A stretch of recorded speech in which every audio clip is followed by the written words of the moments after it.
you so much. Oh, got it. We are rolling. All right. Thank you, everyone, for having me. It's my pleasure to be here with you today. This is probably my sixth time or so being here with you folks from CUNY BA, and it's been a real pleasure each time. So hopefully this will be useful information for you. If you have any questions after today, please don't hesitate to reach out. I'm happy to help if I can, especially if you're applying to grad center programs, but even if you're not, happy to do what I can to try and help out if you have further questions. Hopefully, because we're a relatively small group, we can be pretty open. So feel free if you have a question as we go along, either put it in the chat or raise your hand or whatever, because you know, we can do it relatively informally with a group this size. I would suggest maybe we structure it as we'll talk first about degree types, and then maybe talk a bit about the different expectations that you will find as you're applying to grad school, and talk about each of these things. Apologies for the cat that keeps coming in and out of existence over here. As I said, questions we can either wait till the end or we can go do as we go here.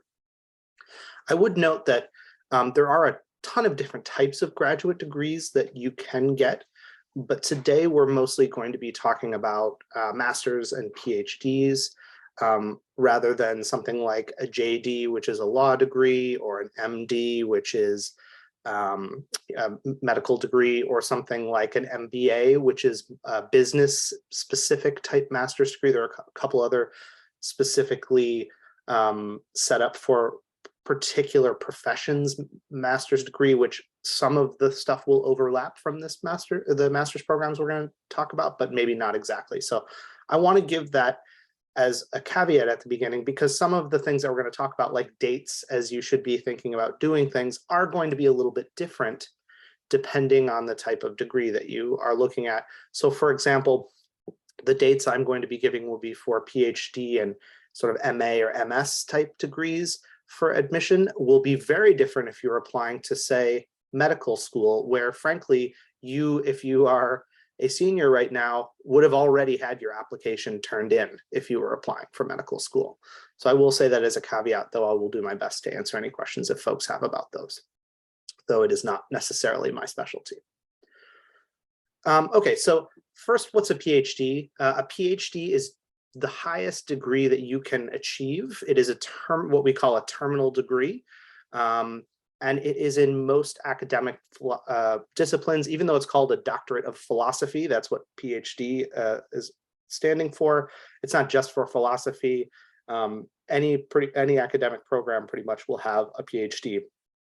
It is going to take you at least 5 years, but frankly, the average time to degree is a bit higher than that. It's probably 6 to 8 years in most disciplines, although I know at some schools where folks aren't really getting funding, it's even higher than that. In a PhD, you'll usually have 2 to 3 years of coursework, and then you will spend a significant amount of your time doing research and writing for your dissertation, which is the final piece that you will need to complete in order to get a PhD. A dissertation is, to simplify, is sort of a book-length project that where you will be producing original research that is providing something for your field. A master's degree is a bit shorter.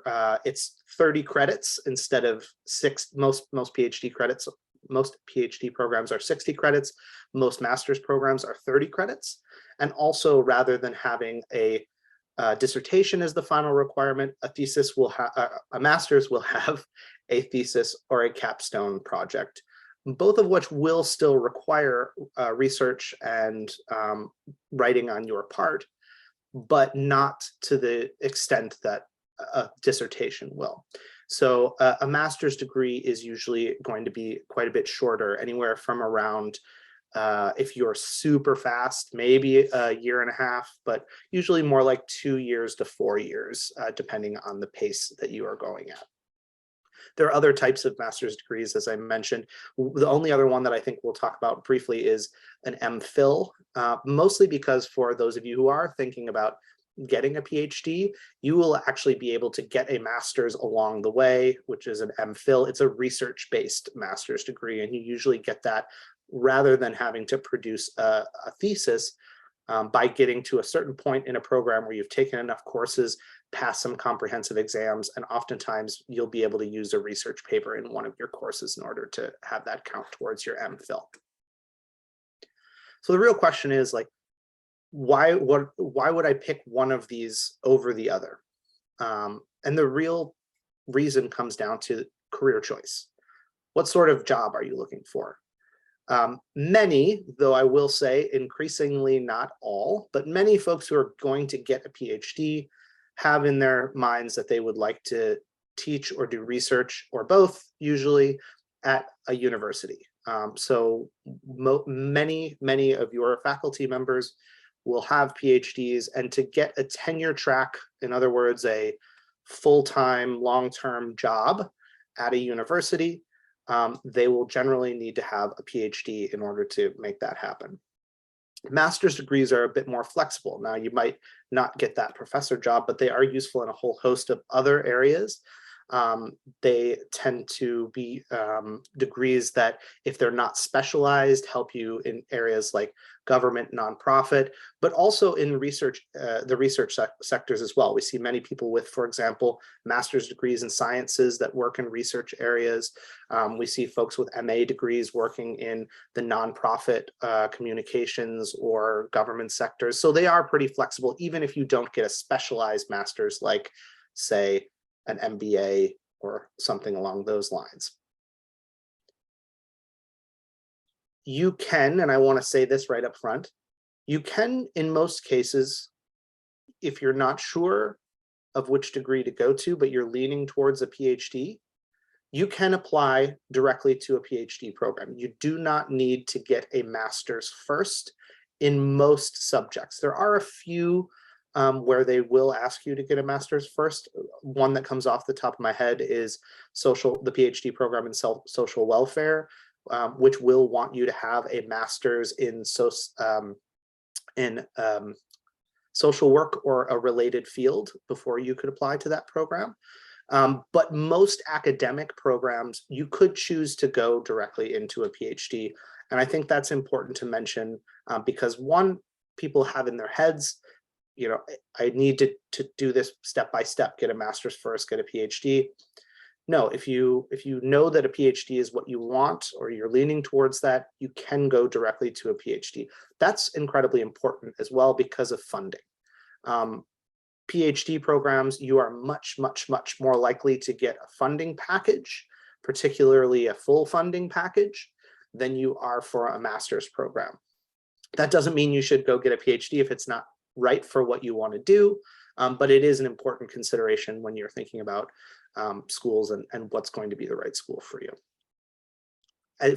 For example, if you get into a PhD program, you're often going to get a funding package that not only gives you free tuition, but will give you a stipend, and that stipend will usually come with certain responsibilities. So, for example, if you were applying to the grad center, you got a 5-year grad center fellowship, you'd get something like $29,000 a year in your first year. As well as going to school, you would work as a research assistant. In years 2, 3, and 4, you would teach one class per semester on a CUNY campus. And in your 5th year, you would work as some sort of pedagogical fellow, either a writing fellow or a quantitative fellow. In both of those cases, you work on a campus, or perhaps a CUNY BA fellow. I wonder if some of your fellows today here are in their 5th year, and perhaps can talk about that sort of thing. There are a lot more people going to master's programs because they are not quite as specialized. They are a little bit more broadly applicable, but also because they're shorter and they're much easier to be admitted to. Because of the funding that comes with a PhD, there is much more competition to get into a PhD program than a master's program. Again, that's not in any way to dissuade you from applying, but something to keep in mind as you're considering your grad school options. Any questions about some of these basics, about the different types of programs, thinking about the difference between them, or anything like that? Okay. So let's talk about, if you've decided you want to apply to one of these programs, right?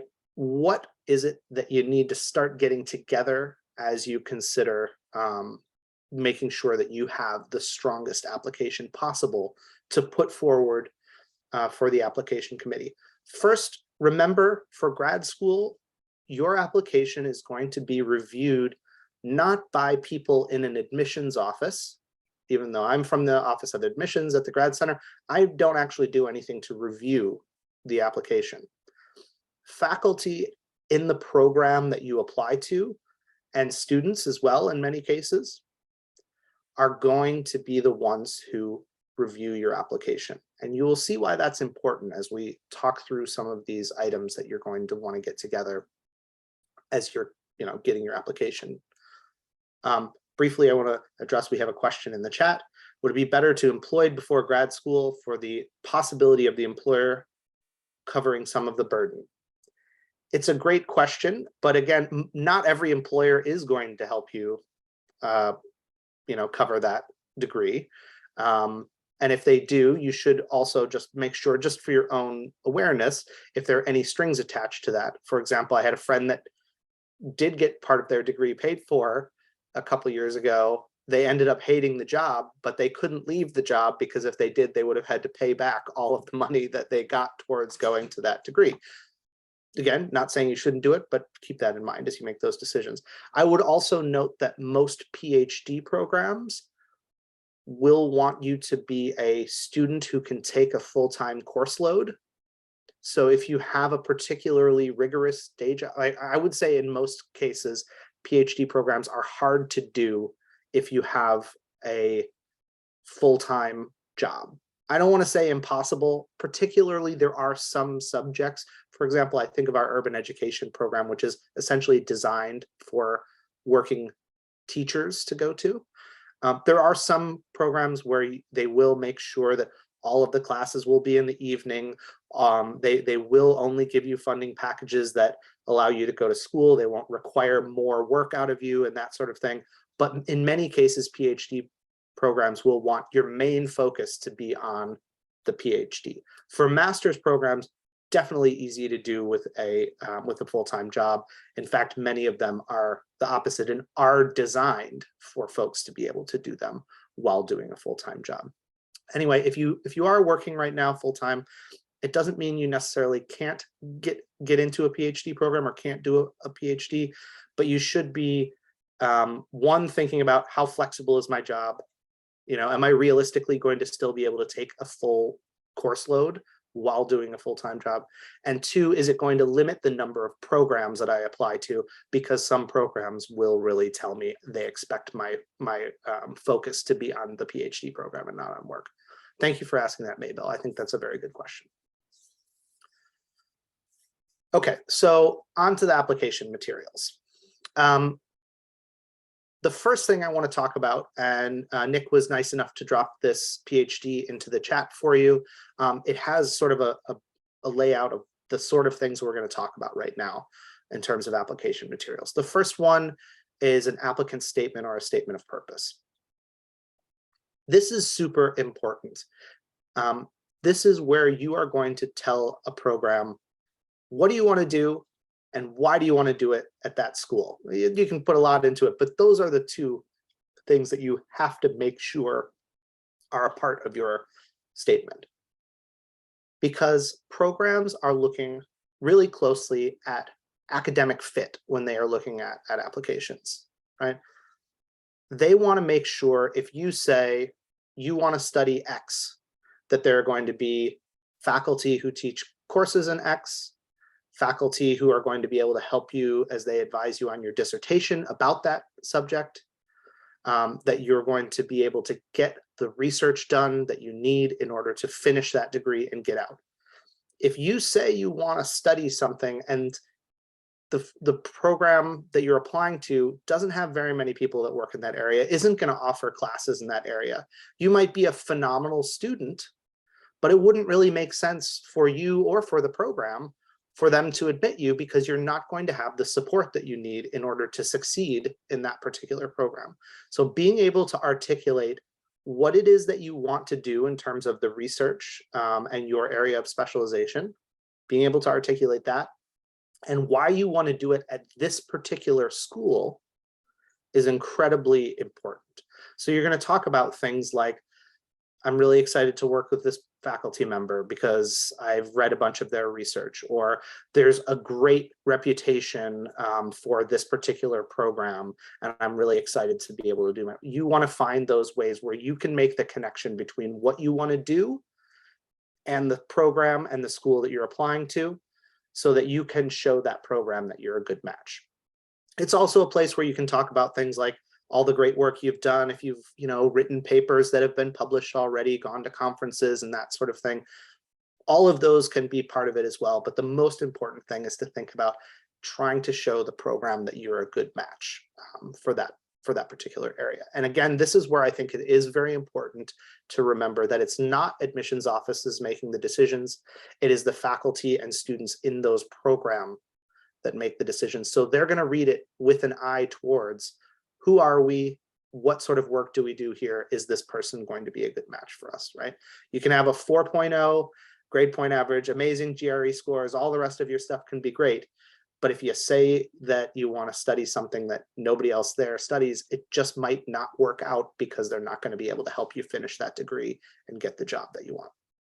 Okay, by the way, I do want to note, nobody's really keeping track of this. So 4 years after you've been in grad school, you say, oh man, like what I thought I was going to write about for my dissertation has changed now. Oh my gosh, is that okay?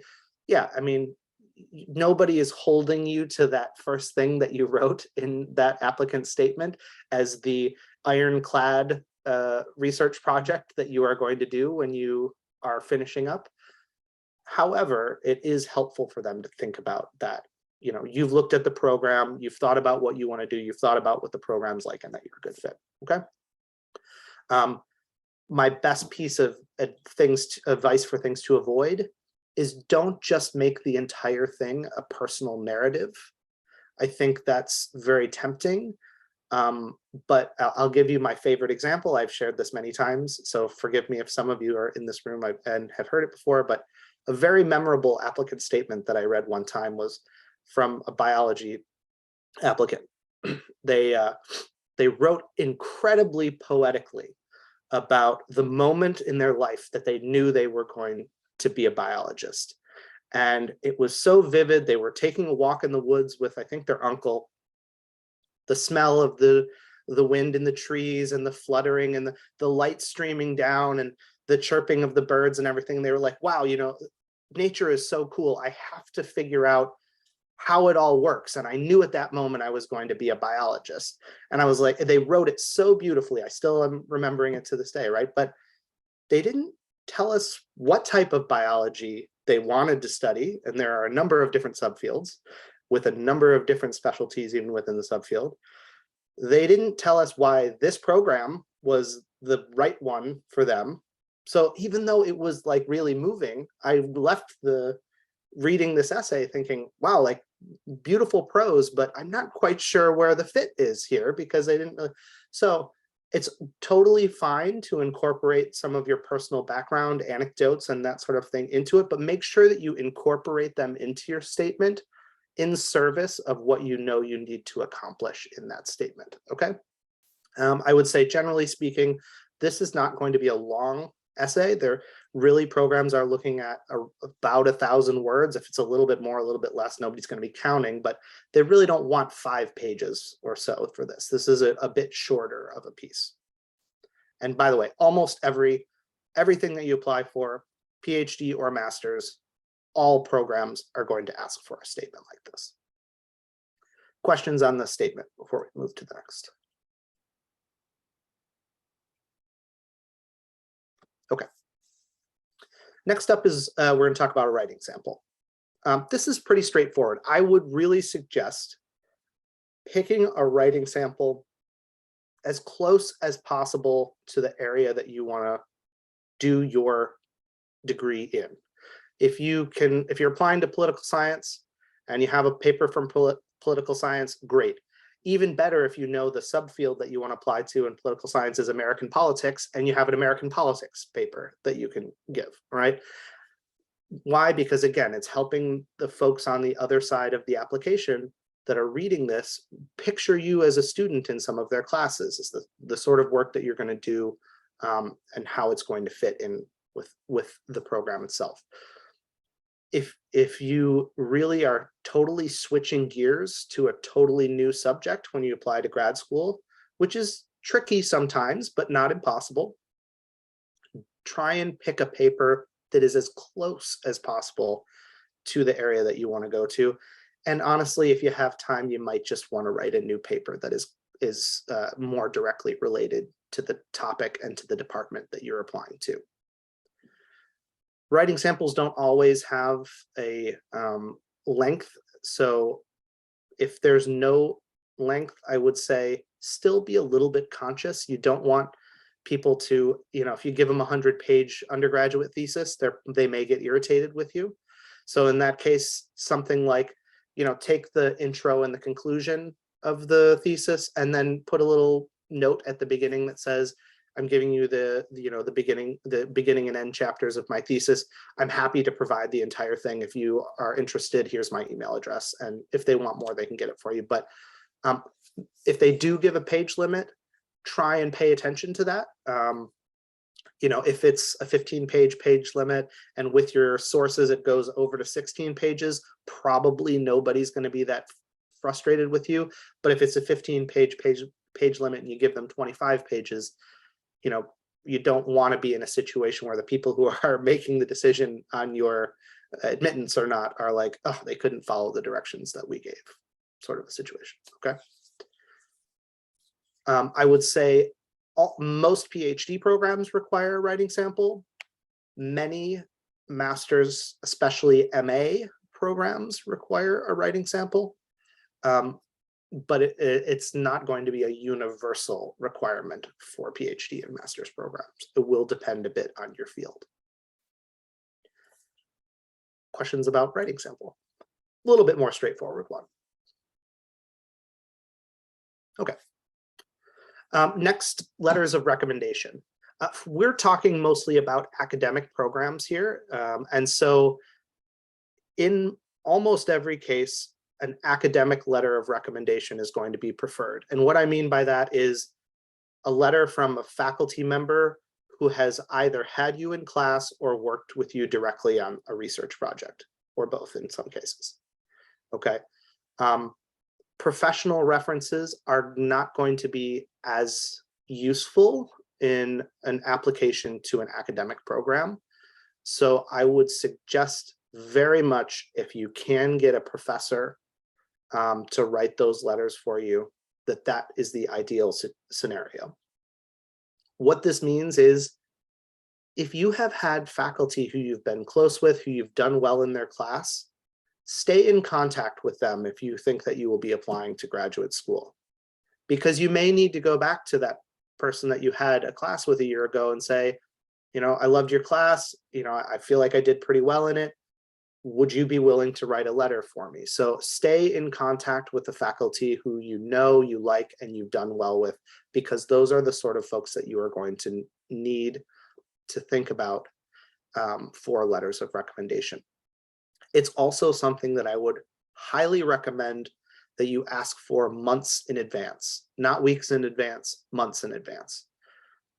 Because the deadlines, especially for PhD programs, I'm going to say right now, PhD programs tend to have, late fall to January type deadlines. Like at the Grad Center, for example, all of our deadlines, except for 1 or 2 PhD programs, are between December 1st and January 1st, all of them.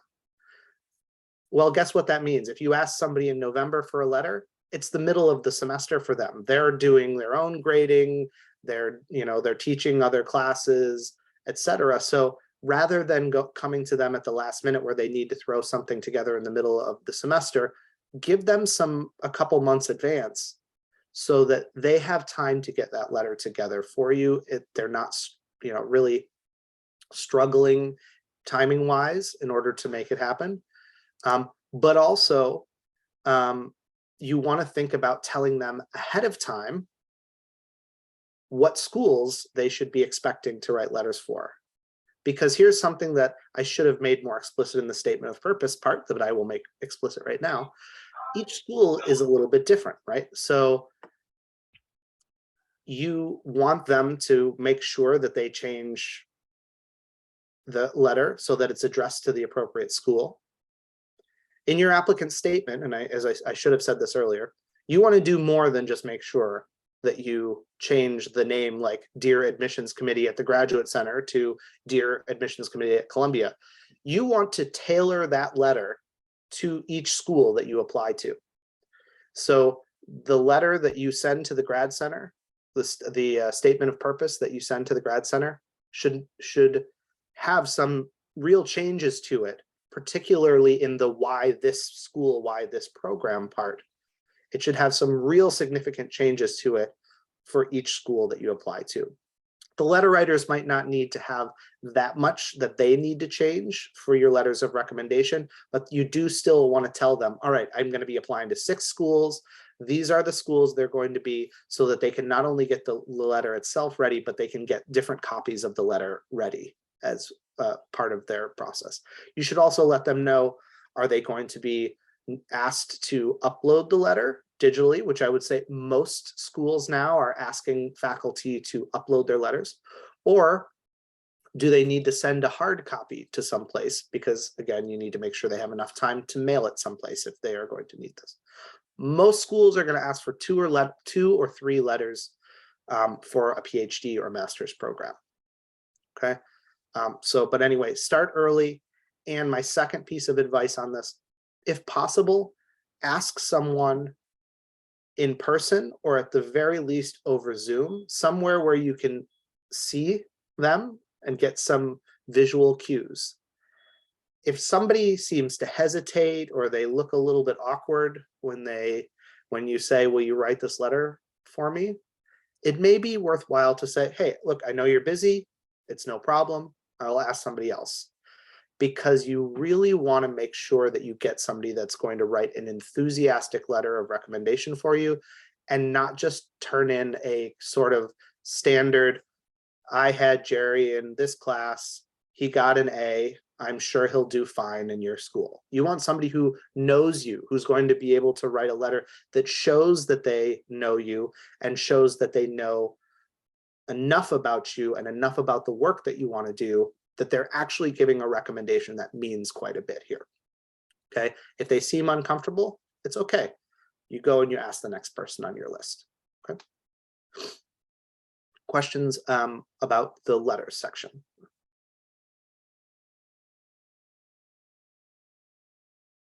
Okay. All right, next we'll talk a bit about standardized tests. For grad school, the biggest one for academic programs that we'll talk about is the GRE. The GRE is sort of like the SATs for grad school. It's a general test. There are 3 sections: written, verbal, and quantitative. It's a test that you can take now at home in some cases, although I'm not sure if they introduced that during COVID, and I'm not sure if they're scaling it back yet. Or you'll go to a testing center, and there are testing centers all around the city if you're still in New York at this point. Okay, it is going to take you all day, and it is a bear of an exam. So before you go out and say, Gerry, talk to me about the GREs, make sure that the schools and the programs that you want to apply to are actually requiring the GREs, because it is something that you will want to prepare for. You will want to do some practice exams. You'll want to do some, get some of the workbooks. Personally, I would not recommend that you pay one of those expensive testing prep companies. I have not found in my experience that people do significantly better, and they're often quite expensive, sometimes up to $2,000 for a test prep. You can certainly get a lot of resources on the internet, get a book with a bunch of GRE prep stuff. Don't spend that much money for a test prep class, but do give yourself plenty of time to study and to do some of those tests. My advice, if you're applying for, let's say, PhD programs, you know you're going to be putting in your applications in the fall semester, probably of your senior year. Use that summer between junior and senior year to force yourself every day, spend an hour or two doing some GRE test prep. If you take that exam then at the end of the summer, if you do well, or as well as you hoped, you're good. But then if you don't do quite as well as you hoped, you still have a couple months to maybe practice a little bit more and take it again before you need to get those scores in December or whenever your deadline will be. This is going to be the most common exam that you might have to take. I know I mentioned some other types of master's programs. You know, if you're going to get an MBA, you might have to take the GMAT. If you are going to law school, LSATs, MCATs for med school, et cetera. But for the type of programs that we're talking about, it's the most likely exam that you would have to take.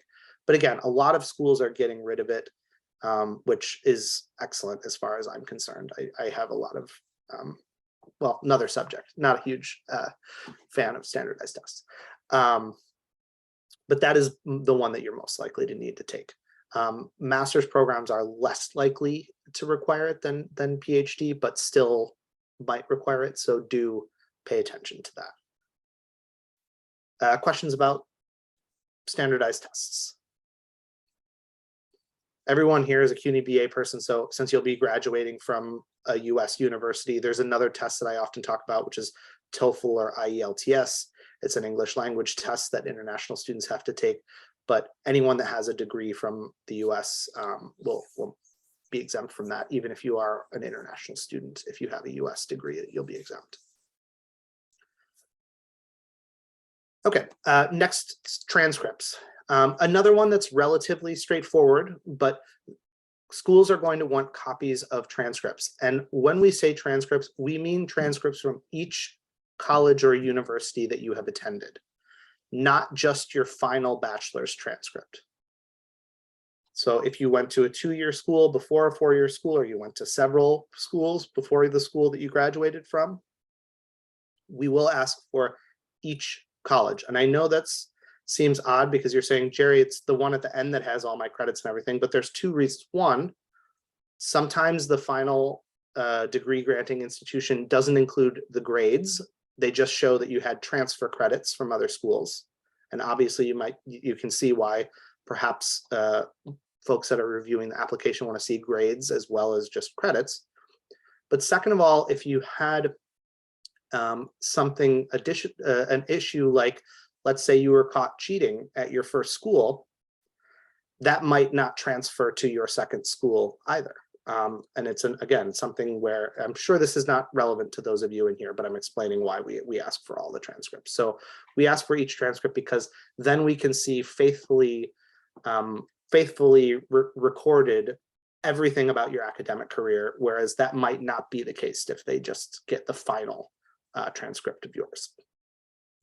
These, in many cases, can be unofficial transcripts for the application process, but if you are admitted, schools are going to want official copies. Some schools will want official copies anyway, even for the application, so you should check that ahead of time. But like at the Grad Center, for example, since you're applying through an online portal, you know, you're going to upload a copy anyway. It's not going, official copies are only considered official if they come directly to our school anyway. So if we're asking you to upload it, it's never going to be official because it's coming through you. So if you are, for example, a CUNY student, you can log into your CUNY First account, download your unofficial copy, which any CUNY student or alumni can do. And if you're applying to a place like the Grad Center, that would be fine for the purposes of the application. But it is something to check because some schools will ask for official copies right away. Questions about the application, or the academic transcripts?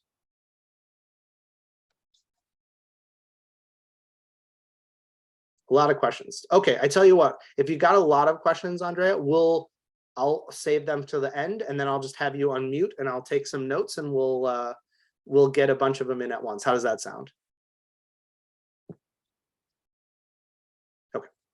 because we only have a couple more specific things that I want to talk about, and then we'll come back to you. Next, application fees. Boy, this is not a great, but it's, again, something you want to think about ahead of time. Programs are going to, not the program, the school itself, are going to almost always charge you an application fee unless you have a specific reason that you should get a fee waiver. Like if you're in a McNair Fellows program or something like that. Fees are anywhere from $50 to $150 per school that you apply to. So it can really add up. This is especially adds up for folks who apply to, and this is not uncommon, I would say. If you're applying to PhD programs, you may apply to 5, 10 or more PhD programs in an application cycle.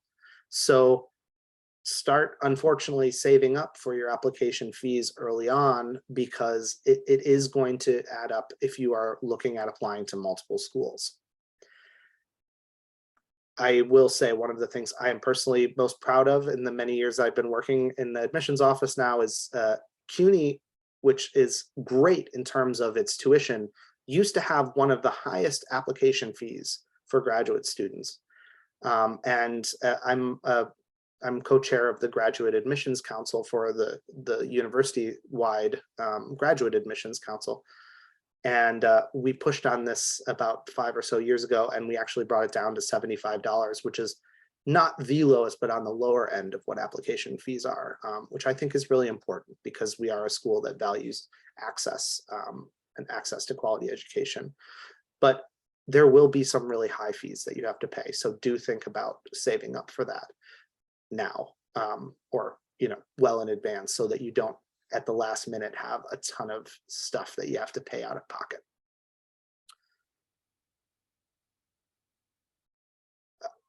Next, and I assume application fees are pretty straightforward, so I'll move on to the next one.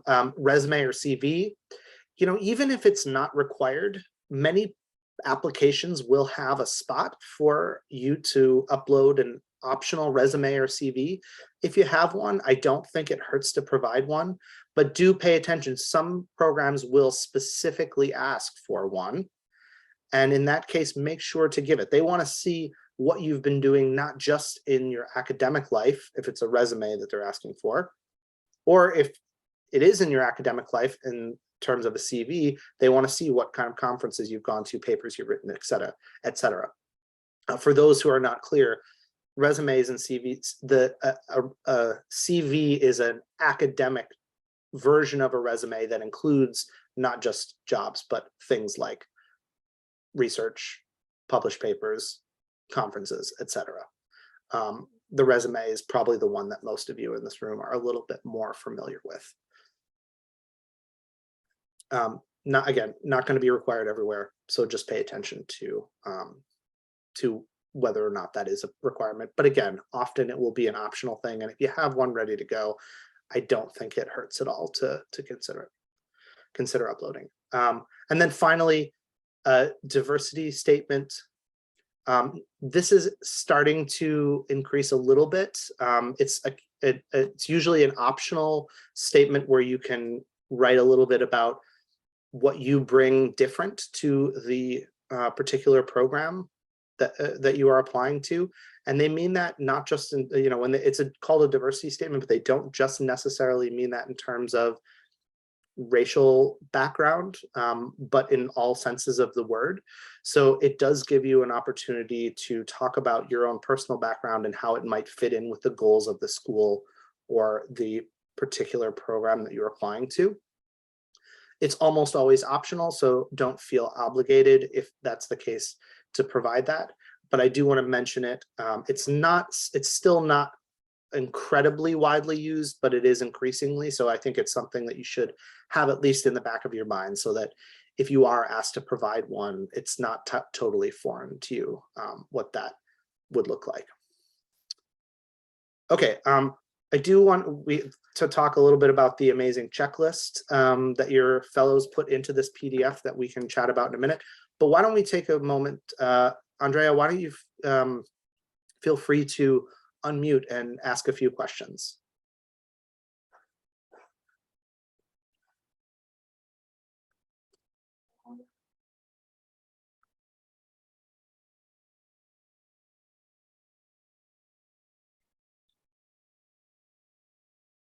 Or I tell you what, if it's in a tough spot where you can't unmute right now, I will put my email in the chat, and I would be happy to either answer your questions by email, or we can set up a time to chat either in my office at the GC if you're around, or by Zoom, whatever's best, if you're not in a spot where you can unmute right now.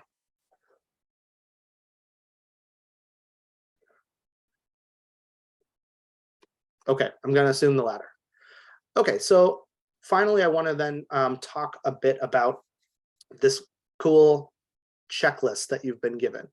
I think the best takeaway from this, the specifics of the checklist are good, but the most important thing is start early. Start your preparations early. There's always going to be some hiccup along the way. There's always going to be, you contacted your registrar at a past school. It took them longer to get the transcript to you than you hoped, or you had a faculty member who said they'd write a letter of recommendation and they couldn't get it done until the last minute. So the best possible thing to think is I would need to start early. I'm a big fan of starting a Google Sheet or Excel spreadsheet, whatever your sheet preferences are, with a list of like, here are the schools I'm thinking about. Here's how many letters they need. Here's what they require for transcripts, digital or mailed to them. Are they going to, what are the deadlines for each one of them? Give yourself time to put that together. But most importantly, give yourself plenty of time to research programs. Especially for the PhD program, masters, people usually stay around where they live to get a master's because they're not quite as specialized of degrees. But for PhD programs, the PhD that matches your interests might not be in your hometown. It might be, I'm from Michigan originally. I moved to New York for a PhD program. I applied to University of Michigan because I grew up really wanting to go there, but I knew I was never going to be admitted because I'm a qualitative person and their political science program is quantitative. All the rest of the programs that I applied to were hundreds of miles away from my hometown because that's where the specialized area that I was going, and that's where I needed to apply to. So you need to have time to do research on which schools are the right schools for you, not just the ones that are the schools that are closest to you, unfortunately, because I know sometimes folks have a hard time with that because they, for many reasons, we may not be able to leave where we live currently to go do, if you have responsibilities here, it may be tough, but know that might limit in some ways your choices when you are applying to school. But give yourself plenty of time to do this research so that you are applying to the schools that are the best match for you. And I love some of these other pieces of your checklist, as we already talked about, developing relationships with your faculty. And I love that it's right there, right in your sophomore year. As soon as you're taking your major courses, you want to be developing those relationships with those faculty who are teaching in your major, because those are the sort of folks that you are going to ask letters of recommendation of. Those are the sort of folks that maybe will give you an opportunity to work on a paper with them, do some research or other things that might be helpful for you as you are applying to graduate school. I'm going to get, I think that's a great question in the chat here, and I'm going to get right back with you, Rabbi. I think that's a very good question. I like also some of the suggestions about making sure that you are keeping track of some of the research papers that you've written in classes as well. Remember, we talked about a writing sample. It's much easier when you don't have to scramble back and go find an old folders on old computers, papers that you've written, but have already picked out, if you write something you're proud of, save it in a spot that's going to stay with you so that it's easy to access in the future, so that when you do get to the point of applying, you say, all right, these, I've narrowed it down. I know these are the 3 papers I'm most proud of, and I'm going to go from there. Okay.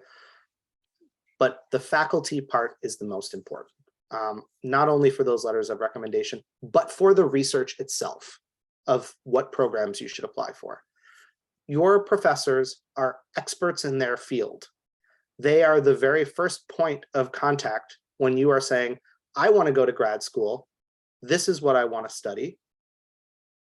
What do you think? What in your experience are good schools in that particular area, right? They are going to have their finger on the pulse of your discipline in a pretty helpful way for you. And so as you are starting to look for, where are the faculty who are teaching in my area of interest? What are the schools that I should be considering? They are going to be a great point of contact for you. Some of the other pieces are a little bit more nuts and bolts. You know, as you get into your senior year, this is where you should have that Google Sheet together, so you know how many transcripts should I order, who are the people I'm going to ask letters of recommendation of, and how many, and that sort of thing. So this checklist is going to be really useful for you, and I think it's fantastic that they put it together for you. All right, I want to take the rabbi's question in the chat. I've taken my classes online and I don't have a relationship with my professors. What do I do in regards of a letter? You know, I think first start off talking to the faculty and that you did well in their classes. It may be that you don't have the same relationship as if you were, you know, in person and you stopped in their office. But if you were someone who, you know, was active in class and spoke up quite a bit, who put forward good work, it may be that even though you don't have that necessarily that personal touch, that when you talk to them a little bit about what you are hoping to study and, you know, what sort of research that you want to do, that they're going to be encouraging and that they are going to be able to do that. So I would say, you know, it may be a little bit different than if you were in a traditional campus setting, but don't assume that you're not going to be able to get letters from them. If you absolutely cannot get academic letters, programs will usually, you know, take professional letters, but they're, unless you are going for a professional master's degree, they're probably not going to be quite as useful as the committee reviews your file. If you absolutely have to get those professional letters, though, I would really encourage you to have a conversation with the folks writing them so that they can think about the difference between the types of letters they usually write, because frankly, a lot of folks do get asked to write letters in a professional context, but it's usually a job reference letter. So talk to them a little bit about the difference between a job reference letter and a grad letter of recommendation. Like, honestly, it doesn't matter if you were the first person in every morning and the last person to leave, or you never called in sick and you never caused any trouble with your coworkers and that sort of stuff. That doesn't matter at all to us, even though that might be the sort of thing that they would put in a job reference letter. But if you are someone who does a lot of research at your position, you know, maybe you're known for being a particularly creative or critical thinker, good writing and verbal communication skills, those things do translate a little bit better, right? Those are the sort of things that a grad school might care about. And so if you absolutely have to go with professional letters, make sure you talk a little bit ahead of time with the folks that you're doing that. But I would say, try to get academic letters, reach out to those faculty who you've done well with so far. And if this is not your final year or final semester, also you still have some time to cultivate those relationships as well. So think about that as part of it too. I think it's a very good question and it's a tough one. So I appreciate that. Okay, so we have talked a lot about a lot here so far today. I do want to make sure that if there are final questions that we get to those. I want to make sure that if your fellows have things that they want to chime in on that I didn't talk about, because hey, they've applied to PhD programs more recently than I have. So if there's anything they want to add as well, I'm happy to hear that too.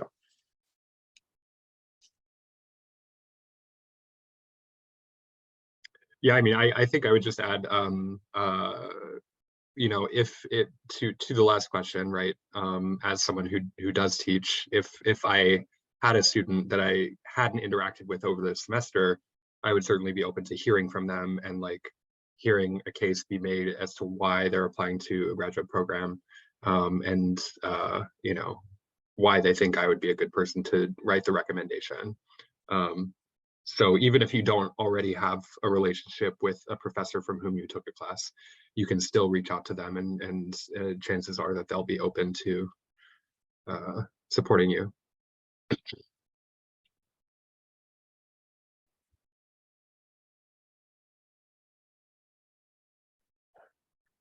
Okay, well, if there are no more questions, I'm going to put my email in the chat one final time. Like I said, if you have questions that you couldn't ask today or didn't feel comfortable, or even if you just think of other questions going forward in the future, please let me know. The final thing I'm going to talk about is, with my few minutes here, is the Grad Center has a master's program in liberal studies, which you as a CUNY BA student can get a head start on and do a sort of that's called a pipeline program. You can apply once you have to be in your first semester junior year to apply. In other words, so then if you're admitted, you would be admitted for your second semester junior year and your last 2 semesters of your senior year. It allows you to take courses in this master's program. They will count towards your CUNY BA credits, and they will count towards, if you continue in the master's program afterwards, you will go in starting with some credits already done. You can earn up to 12 credits out of a 30 credit program, so over a third of your credits you can earn while still an undergraduate student towards a master's degree. The liberal studies program is an interdisciplinary program. It has over 20 different concentrations spanning the social sciences and humanities, things like, you know, Africana studies, urban education, American studies, international studies, women's gender sexuality studies. There's a bunch of different concentrations in the area, or you can create your own with something that's called individualized studies. It's a program that lets you take classes not just within the liberal studies program itself, although that's what you'll be doing during your time as a CUNY BA student. But once you're a full-fledged student after you've finished your bachelor's degree, you can take classes in departments from across the humanities and social sciences at the Graduate Center. So students take courses in English, history, political science, probably anthropology. I don't know. Have you had some Mal students? Nick's giving me the thumbs up, and there, you know, other master's programs like gender studies and migration studies. So it's a very customizable program. It's a very interdisciplinary program. And as a CUNY BA student, it is the sort of thing that you can join a little bit early, and that means you have the opportunity to finish your master's quite early once you would graduate from your bachelor's degree program. I know CUNY BA also has a similar thing going on with the School of Public Health, and so there has been some chat that maybe there will be a session where we talk about these two programs in a little bit more detail. So perhaps be on the lookout for something like that in the future where you can get a little bit more detail, but I want to make sure that we mentioned that before I signed off today. Yeah, and I've just dropped a link in the chat as well about the public health pipeline program. So you can find more information there. Great. And thank you so much, you know, Nick and all the fellows and you guys for coming today. I hope it was useful, and I hope that if you do need more help that you reach out, and thank you so much. I really appreciate it. Yeah, thank you so much for setting aside the time for this, Gerry. And you know, we're also available. The fellows are available to talk about grad school, and you know, other things, other questions you might have as you go through the CUNY BA program. And yeah, we want to make sure that we sort of do what we can to support you, both here at CUNY and beyond.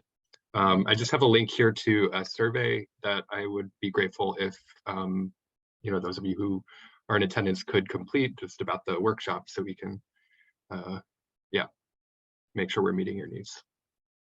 Thanks again for your time, and yeah, enjoy the rest of your afternoon.